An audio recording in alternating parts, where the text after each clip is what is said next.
Hi guys, good evening. 1 September 2020 హిందూలోని total news analysis చూద్దామండి. ఇక ఏ ఆర్టికల్స్ ఏ పేజీ నుంచి తీసుకోవడం జరిగింది, ఏ ఎడిషన్ నుంచి తీసుకోవడం జరిగింది అనేది లిస్ట్ అవుట్ చేయడం జరిగింది. ఒకసారి చెక్ చేయండి. ఇక first article, GST reforms needs a new grand bargain. అంటే ఇప్పుడు కొత్త బార్గెయిన్ అనేది అంటే బేరం అంటాం అనమాట. సో ఈ యొక్క రీఫార్మ్స్ అనేవి ఈ యొక్క కొత్త బార్గెయిన్ తీసుకుంటున్నాయి. అంటే ఈ మధ్య రీసెంట్గా మనం ఈ యొక్క ఏదైతే కోవిడ్-19 కారణంగా మన భారతదేశానికి సంబంధించినటువంటి ఆర్థిక వ్యవస్థ అనేది పూర్తిగా చిన్నాభిన్నమైంది. దాని కారణంగా ఈ యొక్క ఫైనాన్స్ మినిస్టర్ ఎవరైతే ఉన్నారో ఆ ఫైనాన్స్ మినిస్టర్ ఈ యొక్క ఏదైతే జిఎస్టీకి సంబంధించినటువంటి ఏదైతే సెస్ ఏదైతే ఉందో ఆ సెస్ అమౌంట్ అనేది ఏదైతే ఉందో ఎడిషనల్ ఛార్జెస్ ఏవైతే ఉన్నాయో అవి అంటే ఒక 5 years వరకు భరిస్తామని చెప్పేసి మేమే ఇస్తాము. ఈ యొక్క అంటే ఇయర్లీ 14% గ్రోత్ ప్రకారం మనం చూపిస్తూ ఈ యొక్క జిఎస్టీకి సంబంధించినటువంటి ఏదైతే రాష్ట్రాలు నష్టపోతున్నాయో దాన్ని మేము అందిస్తామని చెప్పారు. సో యొక్క ఆ అమౌంట్ అనేది ఇవ్వలేని పరిస్థితిలో ఇప్పుడు కేంద్ర ప్రభుత్వం అనేది ఉందన్నమాట. దానికి సంబంధించి వాళ్ళు 2 రకాలైనటువంటి ఆప్షన్లు అనేవి రాష్ట్ర ప్రభుత్వాలకు ఇచ్చారన్నమాట. ఆ 2 రకాలైనటువంటి ఆప్షన్స్లో రాష్ట్ర ప్రభుత్వాలు అనేవి ఏదో ఒక ఆప్షన్ని ఒక వారం రోజుల గడువులో చెప్తే కనుక దానికి అనుగుణంగా చర్యలు తీసుకుంటామని చెప్పేసి చెప్పారనమాట. సో దానికి సంబంధించిన ఆర్టికల్ అండి. ఈ యొక్క ఆదర్శ్ అనేవాళ్ళు ఈ బార్గెన్కి సంబంధించినటువంటి అంశాలు అనేవి వివరించారనమాట. వీళ్ళు చెప్పిన దాని ప్రకారం ఈ యొక్క రాష్ట్ర ప్రభుత్వాలు అనేవి చాలా వరకు ఒప్పుకోవట్లేదు అనమాట. పరిస్థితులు అనేవి అంటే ఈ యొక్క రాష్ట్ర ప్రభుత్వాల పరిస్థితులు కూడా ఈ యొక్క కోవిడ్-19 కారణంగా పూర్తిగా అస్తవ్యస్తమైనవి. సో దానికి సంబంధించిన ఆర్టికల్ అండి, ఒకసారి చూద్దాం. సో ఈ యొక్క మనకు ప్రొజెక్టెడ్ 2020-21 కింద ఈ యొక్క 3 lakh crore అనేది జిఎస్టీ రెవెన్యూ అనేది కేంద్ర ప్రభుత్వం రాష్ట్ర ప్రభుత్వాలు పంచాలి. దాంట్లో ఇప్పుడు ఈ యొక్క ఏదైతే కాంపెన్సేషన్ సెస్ కింద 65,000 కోట్ల రూపాయలు మాత్రమే ఉందన్నమాట. రిమైనింగ్ 3.25 lakh crore అనేది డెఫిసిట్ అనమాట. ఆ అమౌంట్ అనేది షార్ట్ ఫాల్లో ఉందన్నమాట. యాక్చువల్గా ఈ యొక్క జిఎస్టీ కాంపెన్సేషన్ అనేది స్టేట్స్కి ఎంత కూడా ఉన్నాయి అంటే 2017 ప్రకారం మనం ఆల్రెడీ చెప్పాం కదా. ఈ యొక్క ఏవైతే అంశాలు ఉన్నాయో వాళ్ళు కొన్న ఒక 5 ఏళ్ల పాటు ఇవన్నీ కూడా హామీ అనేది ఇచ్చారన్నమాట. దీని ప్రకారం మొత్తం ఈ యొక్క రిమైనింగ్ 2.5 lakh crore 97 crores మాత్రమే ఈ యొక్క షార్ట్ ఫాల్ అనమాట. జిఎస్టీకి సంబంధించినటువంటి అంటే ప్రతి సంవత్సరం వీళ్ళు ఇస్తానటువంటి ఒప్పుకున్నటువంటి అమౌంట్ అనమాట. దీని ప్రకారం ఏంటంటే 38 lakh crore అనేది ఇంకా మన భారత్ అంటే ఈ యొక్క డ్యూ అనేది దేనికి సంబంధించి ఈ యొక్క జిఎస్టీకి సంబంధించినటువంటి అంశం కింద అంటే వాళ్ళు ఇవ్వాల్సిన బాధ్యత అనేది ఉందన్నమాట కోవిడ్-19 కారణంగా. సో ఇప్పుడు ఏంటి ఈ యొక్క 65,000 కోట్లు అనేవి ఆల్రెడీ అవైలబిలిటీలో ఉన్నాయి. వాటిని పంచడానికి పెద్ద ప్రాబ్లం లేదు. రిమైనింగ్ ప్రాబ్లం ఏంటంటే అయితే ఈ యొక్క 97,000 crores అన్నా ఇవ్వాలా లేదా 2.35 lakh crore అన్నా ఇవ్వాలా. ఇప్పుడు రాష్ట్ర ప్రభుత్వం అనేది ఒక రకమైనటువంటి ఒక ఒప్పందాన్ని తీసుకొచ్చిందనమాట. అంటే ఈ యొక్క 2 రకాలైనటువంటి అంశాలు చెప్పింది. ఒకటి ఏంటి, ఫస్ట్ ఆప్షన్ 1 ఏంటంటే మీకు 97,000 crore రూపీస్ అనేవి ఈ యొక్క ఆర్బీఐ దగ్గర నుంచి వడ్డీ అనేది ఇప్పిస్తాం. సో ఈ యొక్క వడ్డీకి సంబంధించినటువంటి ఏవైతే ఉందో రేట్ ఏదైతే ఉందో ఇంట్రెస్ట్ రేట్ అనేది తక్కువగానే ఇప్పిస్తాం. దాంతోపాటు ఈ యొక్క సెస్ అమౌంట్ ఏదైతే ఉందో పూర్తిగా ఈ అమౌంట్ అనేది దీనికి సంబంధించిన 97,000 అమౌంట్ అనేది 5 years తర్వాత మేమే కడతాం, దీనిపైనటువంటి ఇంట్రెస్ట్ కూడా మేమే కడతామని చెప్పేసి రాష్ట్ర ప్రభుత్వాలకి కేంద్ర ప్రభుత్వం ఒక ఆప్షన్ ఇచ్చింది. రెండో ఆప్షన్ ఏంటి అంటే మేము 2,35,000 కోట్ల రూపాయలు అనేవి ఆర్బీఐ దగ్గర నుంచి అప్పుల రూపంలో తీసుకొస్తాం. సో దానికి సంబంధించినటువంటి ప్రిన్సిపల్ అమౌంట్ అనేది 5 సంవత్సరాల తర్వాత మేమే పే చేస్తాం. ఆ ఇంట్రెస్ట్ రేట్ల గురించి మాత్రం మమ్మల్ని అడగద్దు. అంటే ఇంట్రెస్ట్ రేట్లు అనేవి మీరు తగ్గించమని అడగద్దు. ఆ యొక్క ఇంట్రెస్ట్ రేట్లు కూడా మీరే పే చేయాలి. ఎందుకని మీకు ఫుల్ అమౌంట్ అనేది ఒకేసారి ఇచ్చేస్తున్నాం, 2.35 lakh crore అనేది ఇచ్చేస్తున్నాం అని చెప్పేసి 2 రకాలైనటువంటి ఆప్షన్స్ అనేవి కేంద్ర ప్రభుత్వం రాష్ట్ర ప్రభుత్వానికి అందించిందనమాట. సో దానికి అనుగుణంగా ఇప్పుడు రాష్ట్ర ప్రభుత్వాలు అనేవి డిసిషన్ తీసుకోవాలన్నమాట. ఇప్పుడు ఈ యొక్క ఎడిటోరియల్ అనేది ప్రకారం చూసుకుంటే ఈ యొక్క బాధ్యత ఓనర్స్ అంటే బాధ్యత అనేది పూర్తిగా చూసుకుంటే ఈ యొక్క కేంద్రం అనేది owners is on central government, కేంద్రం మీదే ఉందన్నమాట. సో ఇప్పుడు ఈ సెంటర్ ఏదైతే ఉందో ఈ యొక్క సంబంధించినటువంటి ఈ యొక్క బారోయింగ్స్ కావచ్చు, ఈ ఆప్షన్స్ అన్నీ కూడా ఈ యొక్క డెబిట్లో ఇంట్రెస్ట్ అన్నీ కూడా రాష్ట్రాలకు సంబంధించిన బాధ్యత అనేది పూర్తిగా వాళ్ళకే ఉంది. దాంతోపాటు ఈ యొక్క ఏదైతే ఉందో ఈ రెసిషన్ టైం అనేది మనం ఏమైనా చూస్తే ఇంతకుముందు ఎప్పుడు మనకు స్వాతంత్ర్యం వచ్చిన అనంతరం ఎప్పుడు ఇంత భయంకరమైనటువంటి రెసిషన్ అనేది రాలేదన్నమాట. సో ఇలాంటి సమయంలో ఈ యొక్క మైక్రో ఎకానమీ సంబంధించినటువంటి మ్యాక్రో ఎకానమీ సంబంధించినటువంటి స్టెబిలేషన్ కావచ్చు, డిమాండ్ సంబంధించిన అన్ని అంశాలు అనేవి కేంద్ర ప్రభుత్వమే పూర్తిగా దాని యొక్క బాధ్యత అనేది వహించాలి. దానికి సంబంధించినటువంటి లెక్కలు కావచ్చు, ఏవైనా కావచ్చు. సో దీంతోపాటు ఇంకా సెంటర్ అనేది మనకు యొక్క ఏదైతే కొన్ని కేసెస్ ఏవైతే ఉన్నాయో సీరియస్ డెంట్ అనే వాటికి సంబంధించి ప్రామిస్ చేసిందనమాట. ఈ యొక్క నమ్మకాన్ని పోగొట్టుకోకుండా ఆ ప్రామిస్ నిలబెట్టుకోవాలి. అంటే 5 సంవత్సరాల పాటు మేము యొక్క ఏదైతే జిఎస్టీ కాంపన్సేషన్ అమౌంట్ ఇస్తామని ఆ యొక్క అంటే ప్రమాణాన్ని పోగొట్టుకోకుండా కేంద్ర రాష్ట్రాల మధ్య ఉన్నటువంటి నమ్మకాన్ని గల్లంతవనివ్వకుండా చూసుకోవాల్సిన బాధ్యత అనేది కూడా ఇప్పుడు ఎవరి మీద ఉంది అంటే కేంద్ర ప్రభుత్వం మీద ఉందన్నమాట. సో ఇప్పుడు మనకు కొన్ని ఇంపార్టెంట్ రిఫార్మ్స్ అనేవి అవసరం. దీనికి సంబంధించి ఈ యొక్క జిఎస్టీ అనేది all goods and service tax మీద మనం చూసుకుంటే అంటే చాలా వరకు ఏంటంటే ఈ యొక్క జిఎస్టీ ట్యాక్స్ అనేది ఈ యొక్క ఫ్యూ ఎగ్జామ్షన్స్ అనేవి ఉన్నాయన్నమాట. దీనికి సంబంధించి అంటే మనం ఆల్రెడీ చెప్పుకున్నాం. దీనికి సంబంధించి అంటే మనకు జిఎస్టీ అనేది మనం చూసుకుంటే 5%, 12% అనేది, 18% అనేది, తర్వాత 28% అనేది మనం రకరకాల టైప్స్లో మనకి ఈ యొక్క జిఎస్టీ అమౌంట్ అనేది మనం ఆల్రెడీ జనరల్గానే చూస్తూ ఉన్నాం అనమాట. ఈ యొక్క జిఎస్టీ అనేది అంటే మనకు ఒక బేస్ కాదు, రకరకాలు ఉంది. ఇప్పుడు ఆస్ట్రేలియా లాంటి దేశాల్లో ఈ యొక్క మనం చూసుకుంటే ఓన్లీ 10% అనమాట. ఎటువంటి వస్తువు మీద అయినా సరే జిఎస్టీ అనేది 2%, 10% ఉండేదన్నమాట. సో ఇక కొన్ని ఎక్స్క్లూజివ్ బాడీస్ ఏవైతే ఉన్నాయో వాటికి సంబంధించినటువంటి అమౌంట్స్ అనేవి కనుక మనం చూస్తే కనుక 2% మాత్రమే కొన్ని ఉన్నాయన్నమాట. సో ఈ రాష్ట్రాలన్నీ కూడా ఈక్వల్గా 10% షేర్ అనేదాన్ని అంటే ఈ యొక్క జిఎస్టీ అనేదాన్ని ఏర్పాటు చేసే విధంగా కేంద్ర ప్రభుత్వం అనేది ఈ యొక్క జిఎస్టీ కాస్ట్లో మార్పులు తీసుకురావాలి అని చెప్తున్నారు. ఇలాంటి ఏవైతే రీఫార్మ్స్ అనేవి అప్పుడు తీసుకొచ్చినప్పుడు మాత్రమే ఈ యొక్క అంటే ఏవి బిల్లు కావచ్చు, ఈ యొక్క రాష్ట్రాలకు సంబంధించినటువంటి ఈ యొక్క ట్రాన్స్మిషన్ సంబంధించినటువంటి వ్యాపారాలకు సంబంధించినటువంటి బిల్లులు కావచ్చు, ఇవన్నీ కూడా అంశాలకు సంబంధించినటువంటి ఏవైతే ఈ యొక్క ఇంటర్స్టేట్ సంబంధించిన జిఎస్టీలో కొంతవరకు ఈ యొక్క అడ్మినిస్ట్రేషన్లో మార్పులు అనేవి తీసుకురావాలని చెప్పేసి ఈ యొక్క ఆధార్ సూచిస్తున్నాడు అనమాట. సో దాని ప్రకారం ఈ యొక్క అంటే మనం ఎప్పుడైతే దాని ప్రకారం వీళ్ళు చేస్తారో దానివల్ల ఇప్పుడు ఏదైతే ప్రభుత్వం అనేది సమస్య ఎదుర్కొంటుందో ఆ సమస్య నుంచి బయటపడే అవకాశం ఉందని చెప్తున్నారు. ఇక next taking a leaf out of the air force అంటే ఈ యొక్క ఎయిర్ ఫోర్స్ సంబంధించినటువంటి ఒక అంశం అనమాట. యాక్చువల్గా ఈ మధ్యకాలంలో ఏంటంటే ఈ యొక్క సిఐఎస్ఎఫ్ సంబంధించినటువంటి ఒక జవాన్ అని లేడీ జవాన్ని ఆ యొక్క అధికారి అనేవాడు నువ్వు మన భారతీయ పౌరురాలు అయి ఉండి నీకు హిందీ భాష రాదా అని చెప్పి క్వశ్చన్ చేశాడు అనమాట. సో దానికి సంబంధించి ఏం చేసిందంటే ఆమె ట్విట్టర్లో ట్వీట్ చేసింది ఈ యొక్క అంశం గురించి.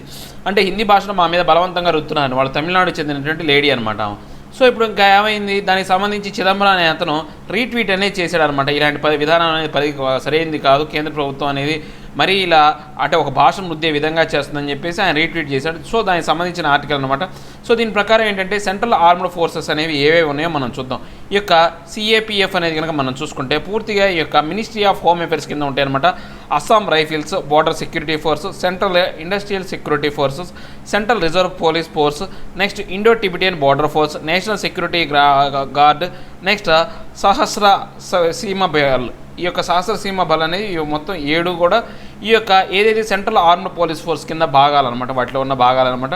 సో ఈ యొక్క సెంట్రల్ ఇండస్ట్రియల్ సెక్యూరిటీ ఫోర్స్ అనేది మనం చూస్తే కనుక వీళ్ళు ఏంటంటే ముఖ్యంగా ఇండస్ట్రియల్కి సెక్యూరిటీ ప్రొవైడ్ చేయడం కోసం 1968లో దీన్ని ఏర్పాటు చేయడం జరిగిందనమాట. ఈ యొక్క ఆర్మ్డ్ ఫోర్స్గా ఏర్పాటు చేయడం జరిగింది. సో ఈ యొక్క ఆర్మ్డ్ ఫోర్స్ అనేవాళ్ళు ఈ యొక్క యూనియన్ కావచ్చు, ఏవైతే ఉన్నాయో ఇండస్ట్రియల్ కావచ్చు, సెంట్రల్ గవర్నమెంట్ సంబంధించినటువంటి ఏవైతే ఏవి కంపెనీలు కావచ్చు, ఇండస్ట్రియల్ అండర్టేకింగ్స్ కావచ్చు, వీటన్నిటిలో కూడా వీళ్ళు ఎంప్లాయ్ చేస్తారనమాట. వీళ్ళు ఈ యొక్క ప్రైవేట్ రంగ సంస్థ అన్నిటికీ కూడా వీళ్ళే సెక్యూరిటీ అనేది ప్రొవైడ్ చేస్తారనమాట. ఈ యొక్క సిఐఎస్ఎఫ్ సంబంధించినటువంటి ఈ యొక్క ప్రొవైడ్ సెక్యూరిటీ అనేది ఇంకా ఎవరికి ఇస్తారు అంటే ఈ యొక్క డిపార్ట్మెంట్ ఆఫ్ స్పేస్ కావచ్చు, డిపార్ట్మెంట్ ఆఫ్ అటామిక్ ఎనర్జీ కావచ్చు, airports, Delhi metro and port areas అంటే ఈ యొక్క ఏదైతే జల రవాణాకు సంబంధించినటువంటి ఈ యొక్క పోర్ట్ ఏరియాస్ కావచ్చు, తర్వాత దాంతోపాటు ఈ యొక్క హిస్టారికల్ మాన్యుమెంట్స్ ఏవైతే ఉన్నాయి మ్యూజియంస్ కావచ్చు అలాంటి వాటికి. సో ఇండియన్ ఎకానమీకి సంబంధించినటువంటి ఈ యొక్క petroleum, natural gas, electricity, coal ఇలాంటి వాటికి కూడా వీళ్ళందరూ కూడా సెక్యూరిటీ అనేది ఇస్తారనమాట. దాంతోపాటు కొన్ని ప్రైవేట్ సెక్టార్ యూనిట్స్ అయినటువంటి ఢిల్లీలో ఉన్నటువంటి వాటికి, దాంతోపాటు ఈ యొక్క క్లాసిఫైడ్ అంటే జెడ్ ప్లస్ జెడ్ అంటే మనకు కొన్ని కేటగిరీస్ ఉంటాయి అనమాట. జెడ్ కేటగిరీ సెక్యూరిటీ అనేది, జెడ్ ప్లస్ కేటగిరీ అనేది, ఎక్స్ వై అనేది ఆ కేటగిరీ సెక్యూరిటీకి కూడా వీళ్ళే యొక్క ప్రొటెక్షన్ అనేది ఇస్తారనమాట. Only force with a customised and dedicated fire wings అంటే వీళ్ళు మాత్రమే ఈ యొక్క కస్టమైజ్డ్ అనమాట డెడికేటెడ్ ఫైర్ వింగ్స్ అనేవి ఉంటాయి అనమాట. అంటే ఈ యొక్క నష్టాన్ని తగ్గించడానికి ముఖ్యంగా ఈ యొక్క ఎయిర్ ఫోర్స్ అనే దాన్ని అంటే ఈ యొక్క ఫోర్స్ అనే దాన్ని వాడతారు అనమాట, యొక్క ఇండస్ట్రియల్ సెక్యూరిటీ ఫోర్స్ అనేది. సో దీంట్లో ఈ యొక్క రిఫార్మ్స్ రిక్వైర్డ్ అనమాట. ఈ యొక్క సిఐఎస్ఎఫ్లో రిఫార్మ్స్ అనేవి తీసుకురావాలి. ఈ యొక్క ఆర్టికల్ ప్రకారం ఏంటంటే ఈ యొక్క బేసిక్ ట్రైనింగ్ అనేది వాళ్ళ స్పీకింగ్ సంబంధించినటువంటి ఇంగ్లీష్ బాగా మాట్లాడే విధంగా మ్యాండేటరీగా చేసుకురావాలన్నమాట. ఇంకా ఆధార్ ఏం చెప్తున్నా అంటే ఇంగ్లీష్లో పాటు వీళ్ళు ఏంటంటే ఎయిర్పోర్ట్లు, ఈ యొక్క పోర్ట్ ఏరియాలో కూడా వాళ్ళు సెక్యూరిటీ ఇస్తారు కాబట్టి స్పానిష్, జర్మన్, ఫ్రెంచ్ లాంటి లాంగ్వేజ్ నేర్చుకోవడం వల్ల వాటిలో కూడా ట్రైనింగ్ ఇవ్వడం వల్ల ఫారెన్ ప్యాసింజర్స్కి ఏదైతే ఉందో ఈజీగా ఉంటుంది. దాంతోపాటు ఈ యొక్క స్విఫ్ట్ డిసిప్లినరీ యాక్షన్స్ అనమాట ఏవైతే ఉన్నాయో వీళ్ళు అనేవాళ్ళు సరిగా ఈ యొక్క ఫారినర్స్తో సరిగా వ్యవహరించాలి. అలా వ్యవహరించినప్పుడు వాళ్ళని ఆ యొక్క బాధ్యతల నుంచి పక్కకు తొలగించాలన్నమాట. ఈ యొక్క ఎవరైతే పర్సన్స్ అనేవాళ్ళు ఎయిర్పోర్ట్లో సెక్యూరిటీ డ్యూటీస్ చేసేవాళ్ళు ఎరటిక్గా కానీ బిహేవ్ చేస్తే కనుక వాళ్ళ యొక్క వృత్తుల్లో నుంచి తొలగించాలి, ఆ పదవుల నుంచి తొలగించాలి అని చెప్తున్నారు అనమాట. Next GDP falls 23.9% in first quarter అంటే గ్రాస్ డొమెస్టిక్ ప్రోడక్ట్ ఏదైతే ఉందో ఈ యొక్క గ్రాస్ డొమెస్టిక్ ప్రోడక్ట్ అనేది పూర్తిగా మనకు ఏదైతే ఈ యొక్క సంబంధించి ఈ యొక్క 2000 అంటే ఫస్ట్ క్వార్టర్లో మనం చూసుకుంటే కనుక 23.9% అనేది పడిపోయింది. ఇది పూర్తిగా ఏంటంటే ఒక డిజాస్టరస్ క్యాలిక్యులేషన్ అనమాట. ఎలాగంటే ఈ యొక్క మనకు స్వాతంత్ర్యానంతో ఇంత తక్కువ ఏంటంటే జీడిపి అనేది గ్రాస్ డొమెస్టిక్ ప్రోడక్ట్ అనేది ఎప్పుడు నమోదు అవ్వలేదన్నమాట. సో దీనికి సంబంధించి యొక్క ఫస్ట్ క్వార్టర్లోనే ఇంత నమోదైంది. సో ఇక చిదంబరం నేతను ఇంకా దీని గురించి ఎస్టిమేషన్ అనేది సర్ప్రైజింగ్గా ఏమీ లేదు. సో ఈ యొక్క గవర్నమెంట్ అనేది దీన్ని ఆపడం కోసం ఏమీ చేయలేకపోతుందని చెప్పేసి ఆయన ఆరోపణ కూడా చేశాడు అనమాట. సో మనకి యొక్క ఆర్టికల్ ద్వారా మనం గ్రాస్ డొమెస్టిక్ ప్రోడక్ట్ అంటే ఏందో తెలుసుకుందాం. సో ఇప్పుడు ఏంటి అంటే అగ్రిగేట్ వాల్యూ అంటే గూడ్స్ అండ్ సర్వీస్ కావచ్చు, ఏదైతే డొమెస్టిక్ టెరిటరీ అంటే మన భారతదేశంలో ఈ యొక్క భారతదేశ భూభాగంలో వచ్చే ఆదాయం మొత్తాన్ని కూడా మనం గ్రాస్ డొమెస్టిక్ ప్రోడక్ట్ అంటాం అనమాట. ఈ గ్రాస్ డొమెస్టిక్ ప్రోడక్ట్లో మనకు మార్కెట్ అనేది మానిటరీ వాల్యూస్ అనే ప్రకారం ఫైనల్ గూడ్స్ అనే సర్వీస్ అనే ప్రొడ్యూసర్ దాని మీద వచ్చినటువంటి ఏదైతే ఉందో ఈ యొక్క 1 ఇయర్ కాలంలో వచ్చే అంటే ఒక పీరియడ్ 1 ఇయర్ సంవత్సర కాలంలో మన భారతదేశంలో ఏవైతే మన భారతదేశ బోర్డర్లో తయారైనటువంటి ఈ యొక్క వస్తువులు ఏవైతే ఉన్నాయో వాటి మీద వచ్చినటువంటి గూడ్స్ అండ్ సర్వీస్ ట్యాక్స్నే మనం గ్రాస్ డొమెస్టిక్ ప్రొడక్ట్ అంటాం. గ్రాస్ అంటే ఏంటంటే మొత్తం కలిపి ఉంటుంది అనమాట. దాంట్లో మొత్తం అన్ని రకాలైనటువంటి ఆదాయాలు అనేవి మిషనరీ కావచ్చు, బిల్డింగ్ కావచ్చు, క్యాపిటల్ కావచ్చు, ప్రొడక్ట్ కావచ్చు, అన్ని టోటల్ వాల్యూ అనేది ఉంటుంది. డొమెస్టిక్ అంటే మన ప్రాదేశికపరమైన అంటే మన భూభాగ పరిధిలో ఉన్నదే డొమెస్టిక్. Gross domestic. ఇంకా ప్రొడక్ట్ అంటే కనుక చూస్తే కనుక ఫైనల్ గూడ్స్ అనమాట. ఏవైతే ఫైనల్ సర్వీసెస్ కావచ్చు, గూడ్స్ కావచ్చు, ఏవైతే ప్రొవైడ్ చేస్తామో హౌస్ హోల్డ్ కావచ్చు, నాన్ ప్రాఫిట్ ఇన్స్టిట్యూషన్స్ కావచ్చు, వీటన్నిటిని కలిపి మనం గ్రాస్ డొమెస్టిక్ ప్రోడక్ట్ అంటాం అనమాట. Income generated by the foreign in a country is included, but income generated by the nations of our country outside the country is not included. అంటే ఇప్పుడు ఏంటి, వేరే ఫారినర్స్ అనేవాళ్ళు మన భారతదేశంలో ఒక కంపెనీ పెట్టి ఆ యొక్క భారతదేశంలో వచ్చే ఆదాయం ఏదైతే ఉందో ఆ కంపెనీ ద్వారా వచ్చే ఆదాయం అనేది దీంట్లో ఇంక్లూడ్ చేస్తారు. అంతేకాని మన భారతీయ పౌరులు వేరే దేశంలో కనుక కంపెనీలు పెడితే అక్కడ వచ్చే ఆదాయాన్ని మాత్రం దీంట్లో ఇంక్లూడ్ చేయరన్నమాట. గ్రాస్ జీడీపీలోకి రాదు. అంటే ఏదైనా కానీ మన భారతదేశ పరిధిలోనే ఉండాలన్నమాట. సో ఈ యొక్క డిఫరెంట్ సెక్టార్స్ అనేవి ఉన్నాయన్నమాట. దీంట్లో అగ్రికల్చరల్, ఇండస్ట్రియల్, సర్వీస్ సెక్టార్ అనేవి ఉన్నాయి. ఈ యొక్క జీడీపీ ఎస్టిమేషన్ ప్రకారం మనం చూసుకుంటే నేషనల్ స్టాటిస్టిక్ ఆఫీసర్ వాడు, ministry of statistics and programme implementation అనేవాడు, వాళ్ళిద్దరు కలిపినటువంటి ఈ యొక్క ఏదైతే ఉందో బేస్ ఇయర్ 2011-12 ప్రకారం ఈ యొక్క కరెంట్ ప్రైస్ అనేవి డిసైడ్ చేస్తారన్నమాట. దీనికి సంబంధించినటువంటి అంశాలు అనేవి. సో ఇక్కడ మనకు ఏదైతే ఉందో ఈ జీడీపీ అనేది మనకు లెక్కలు అనేవి చూస్తే కనుక ఈ యొక్క అమౌంట్ అనేది ఇవ్వడం జరిగింది అనమాట. ఇయర్ వైజ్గా ఎలా ఉంది, దీని యొక్క అప్ అండ్ డౌన్స్ అనేవి ఎలాగ ఉన్నాయి అనేది మనకు ఇవ్వడం అనేది జరిగింది. సో ఈ యొక్క లెక్కలు అనేవి కూడా పూర్తిగా ఈ యొక్క వాల్యూ అనేది ప్రజెంట్ చేంజ్ ఎంత ఉంది, లాస్ట్ ఇయర్ 2019కి 20కి 2020కి 2021కి ఎంత తేడా ఉంది, ఈ అమౌంట్ అంతా కూడా ఇవ్వడం అనేది జరిగిందనమాట. సో ఇప్పుడు రీజన్ ఏంటి అంటే ఈ యొక్క కోవిడ్-19 కారణంగా పూర్తిగా ఈ యొక్క ఎకనామిక్ యాక్టివిటీస్ అన్నీ ఆగిపోయినాయి అనమాట. అంటే మన భారతదేశంలో ఏదైతే ఉందో ఈ కంపెనీ అనేవి రన్నింగ్ అవడమే పూర్తిగా ఆగిపోయిందనమాట. సో దీనివల్ల ఏమైంది, డిమాండ్ అనేది పూర్తిగా తగ్గిపోయింది. దాంతోపాటు ట్యాక్సెస్ రెవెన్యూ కూడా పూర్తిగా తగ్గిపోయింది. డిమాండ్ తగ్గిపోవడం వల్ల వస్తువులు కొనట్లేదు, వస్తువుల మీద వచ్చే పన్ను అనేది ఆగిపోయింది. సో ఈ యొక్క ఏదైతే యొక్క న్యూట్రలైజేషన్ ఆఫ్ కాంట్రాక్షన్ అనేది రిడ్యూస్ అయింది, డీప్ వేసియస్ సైకిల్ అనేది వచ్చేసింది అనమాట.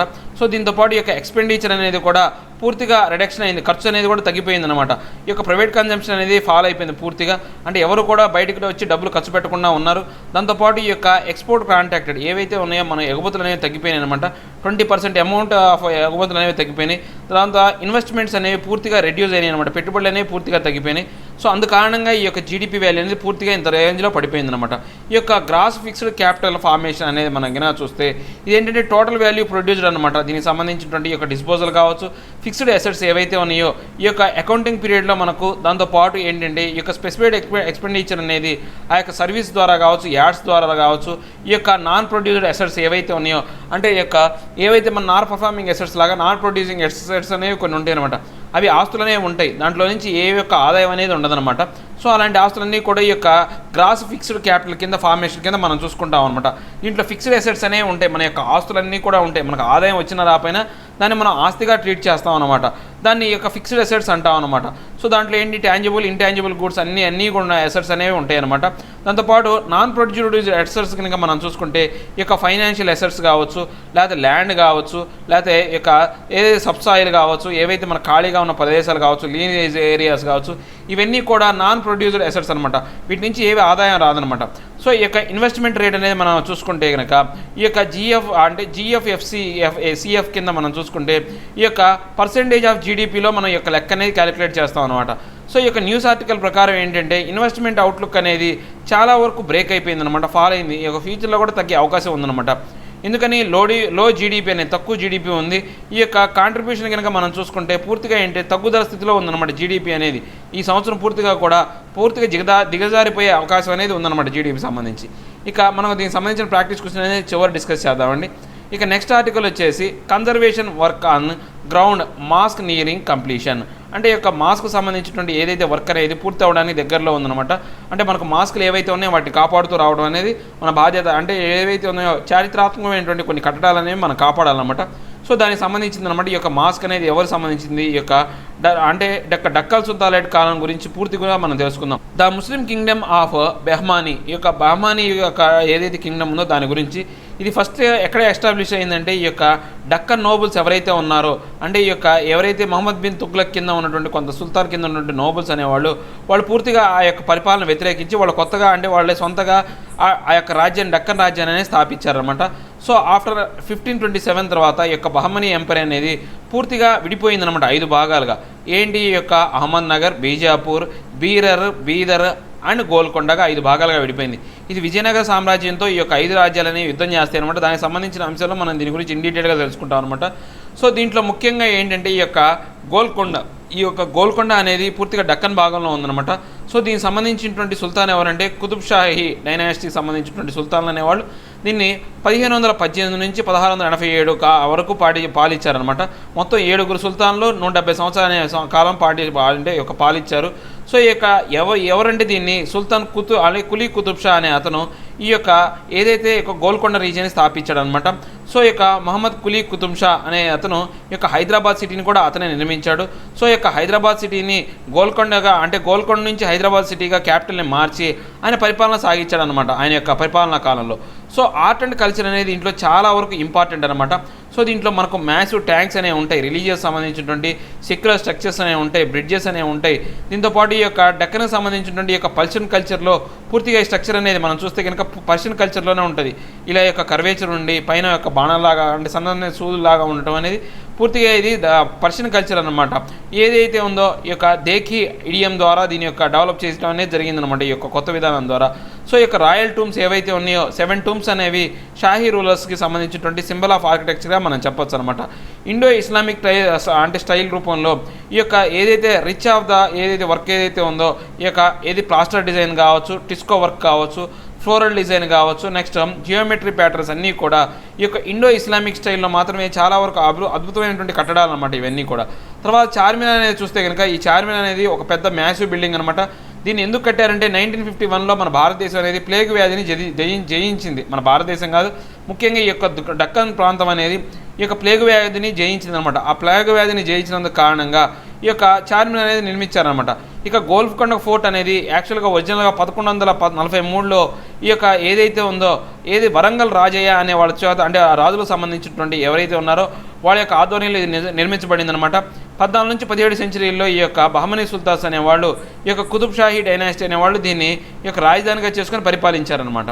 సో అంతటితో ఆ ఆర్టికల్ కంప్లీట్ అయిందండి. నెక్స్ట్ ఈ యొక్క PLA అగ్రెషన్ బ్లాక్డ్ ఎట్ పాంగ్యాంగ్ టిసో, ఈ యొక్క పాంగ్యాంగ్ టిసోకి సంబంధించినటువంటి అగ్రెషన్ అనేది పూర్తిగా బ్లాక్ చేసామని చెప్పేసి ఈ యొక్క మన యొక్క ఇండియన్ ఆర్మీ అనేది చెప్పిందనమాట. సో దీని ప్రకారం ఏంటి అంటే మనం ముఖ్యంగా ఇక్కడ ఏంటి అంటే ఈ యొక్క చైనాకి ఇండియాకి ఉన్నటువంటి బార్డర్లో ఉన్నటువంటి ఈ యొక్క రీజియన్స్ ఏవైతే ఉన్నాయో అవి గుర్తుపెట్టుకోవాలి. అవి చాలా ఇంపార్టెంట్ అనమాట. మనకు ఇక 2 పాయింట్స్ అనేవి ఉన్నాయన్నమాట. South bank of Pangong lake సంబంధించినటువంటి ఏదైతే ఉందో రినిక్ మౌంటైన్ పాసెస్ అనేవి ఏవైతే రిజాంగ్ లా ఒకటి, నెక్స్ట్ ఈ యొక్క బ్యాలెంట్లీ అంటే ఒకటి ఏదైతే ఉందో ఈ యొక్క టెన్షన్స్ అనేవి వచ్చినాయి అనమాట. ఈ 2 రీజియన్స్ గురించి మనం జాగ్రత్త తెలుసుకోవాలి. ఆ రీజియన్స్ అనుగుణంగానే ఈ యొక్క ఆర్టికల్స్ అనేవి డిజైన్ చేయడం జరిగిందనమాట. సో దీని ప్రకారం ఏంటంటే డిస్పాంగ్ ప్లేన్స్ అనేవి, నెక్స్ట్ మనం ఇక్కడ చూసుకుంటే కరు అనే ఒకటి, నెక్స్ట్ పాంగాంగ్ టిసో యొక్క లేక్ ఏదైతే ఉందో, నెక్స్ట్ చుషుల్ అనేది, నెక్స్ట్ ఏవైతే ఉన్నాయో యొక్క మౌంటైన్ పాసెస్ అనేవి రికిన్ మౌంటైన్ పాసెస్ అనేవి ఇవన్నీ కూడా ఒక ఆర్డర్లో ఉన్నాయన్నమాట. సో దీని ప్రకారం ఏంటంటే ఈ యొక్క ఏదైతే ఈ యొక్క నార్త్ నుంచి సౌత్కి అనేది ఆర్డర్ అనేది ఫామ్ చేయమన్నాడు. సో మనం చూసుకుంటే ఫస్ట్ ఈ యొక్క డిప్సాంగ్ ప్లేన్స్ అనేవి, ఈ యొక్క డిప్సాంగ్ ప్లేన్స్ అనేది D 3 అనేది ఫస్ట్ రావాలి. సో 3, 2 అనేది డైరెక్ట్ చెప్పేసి ఇంకేవి ఆప్షన్ లేదు కాబట్టి 3 ఫస్ట్ వచ్చిన ఆప్షన్. సో నెక్స్ట్ మనకు చూస్తే కనుక లెహ్ అనేది, సో ఇక్కడ లెహ్ ప్రాంతం అనేది ఇక్కడే ఉంది, ఈ యొక్క లెహ్ ప్రాంతం అనేది ఇక్కడ ఉందన్నమాట. సో నెక్స్ట్ మనకు లెహ్ ప్రాంతం అనేది ఇక్కడ ఉంది. సో నెక్స్ట్ కరు అనేది ఇక్కడ ఉంది. తర్వాత ఏదైతే మనం చెప్పుకున్నామో ఈ యొక్క చుషుల్ అనే ఏరియా మాత్రం ఇక్కడ ఉందన్నమాట. సో ఈ యొక్క ఏవి కూడా మనం చూసుకుంటే 3, 2 అనేది రైట్ ఆప్షన్ అనమాట. సో దీని ప్రకారం మన యొక్క ఏదైతే ఉందో మన మ్యాప్లు కూడా కరెక్ట్గా ఫామ్ అవుట్ చేయడం అనేది జరుగుతుంది అనమాట. సో ఇంతటితో ఈ యొక్క న్యూస్ అనాలిసిస్ ఆర్టికల్ ఎక్స్ప్లెనేషన్ అయిపోయిందండి. ఇక మనం ఫైనల్ ఎక్స్ప్లెనేషన్ అయినటువంటి ఈ యొక్క ఏదైతే ఉన్నాయో ప్రాక్టీస్ క్వశ్చన్స్ అనేవి చూద్దాం. Consider the following statement regarding the Qutb Shahi kingdom in Deccan. డక్కన్లో ఉన్నటువంటి కుతుబ్ షాహీ కింగ్డమ్ ప్రకారం the Qutb Shahi dynasty was found by Sultan Quli Qutb Shah with Bidar as its capital. Bidar కాదండి, యాక్చువల్గా హైదరాబాద్ని క్యాపిటల్గా చేసుకుని నడిపారు. వీళ్ళు ఫస్ట్ గోల్కొండ ఉండే, తర్వాత దాన్ని హైదరాబాద్గా మార్చారు. ఇది రాంగ్ స్టేట్మెంట్ అనమాట. The Golconda fort was originally constructed by Muhammad Quli Qutb Shah in 1591 to commemorate the end of the plague in the Hyderabad city. ఇది రాంగ్ స్టేట్మెంట్. యాక్చువల్గా గోల్కొండ ఫోర్ట్ కాదు, ఈ యొక్క చార్మినార్ ఏదైతే ఉందో ఆ చార్మినార్ అనే దాన్ని కట్టారనమాట. ఈ యొక్క గోల్కొండ ఫోర్ట్ అనేది మనం ఆల్రెడీ చూసాం. ఫోర్ట్ అంటే 1143లో ఈ యొక్క అంటే వరంగల్ రాజులు అనేవాళ్ళు కట్టించారని చెప్పారు. సో దీంట్లో ఇన్కరెక్ట్ స్టేట్మెంట్ అనేది చూస్తే కనుక 1 and 3 is the both are the incorrect statement. So D is the right option అనమాట. ఇన్కరెక్ట్ స్టేట్మెంట్ అడిగాడంటే జాగ్రత్త చూడాలి. Next arrange the following already మనం చూసాము 2, 3 అంటే 3, 2, 1 అనేది. And next consider the following forces అంటే ఈ యొక్క ఏవైతే ఫోర్సెస్ ఉన్నాయో ఏవైతే చూద్దాం. అస్సాం రైఫిల్స్ కావచ్చు, ఇండో టిబెటియన్ బార్డర్ పోలీస్ కావచ్చు, సెంట్రల్ ఇండస్ట్రీ సెక్యూరిటీ ఫోర్స్ కావచ్చు, నేషనల్ డిజాస్టర్ రెస్పాన్స్ ఫోర్స్ కావచ్చు, నేషనల్ సెక్యూరిటీ గార్డ్ అనేవాళ్ళు. ఏదైతే ఈ యొక్క సెంట్రల్ ఆర్మ్డ్ పోలీసులో ఏవైతే ఈ యొక్క 5 ఏది భాగాలంటే నేషనల్ డిజాస్టర్ రెస్పాన్స్ ఫోర్స్ అనేది ఎన్డీఆర్ఎఫ్ అనేది కాదు, ఇది నేషనల్ డిజాస్టర్ మేనేజ్మెంట్ కిందకి వస్తుంది. సో దీనికి సంబంధించింది కాదనమాట. సో ఇది ఎక్కడి కాదు. సో 4 ఏదైతే ఉండదో అదే ఆప్షన్ అనమాట. So 1, 2, 3, 5 only is the right option. So ఇవి మనకు ఆల్రెడీ మనం చెప్పుకున్నాం. ఇక నెక్స్ట్ ప్రాక్టికల్ చూస్తే consider the following statement with reference to the gross domestic product. It includes income generated by the nationals of our country outside the country. Outside the country కాదండి, inside the country. ఇది wrong statement. It does not include the income generated by the foreigners in the country. Foreigners మన కంట్రీలో income ఏదైతే generate చేస్తారో అది include అవుతుంది, not included అన్నాడు. So ఇది ఇన్క్లూడెడ్. సో ఇది కూడా రాంగ్ స్టేట్మెంటే. So which statement given above are is are correct. Correct statement అనేది 2 కరెక్ట్ కాదు, neither 1 nor 2 is the right option. So ఇవండి ఈరోజు హిందూలో నా టోటల్ న్యూస్ అనాలిసిస్. నా ఎక్స్ప్లెనేషన్ మీకు నచ్చినట్లయితే లైక్ చేయండి, షేర్ చేయండి. మీరు ఏదైనా చెప్పాలనుకుంటే కింద కామెంట్ రూపంలో తెలియజేయండి. ఇంకా సబ్స్క్రైబ్ అవ్వని వాళ్ళు ఎవరైనా ఉంటే సబ్స్క్రైబ్ అవ్వండి. Thank you very much.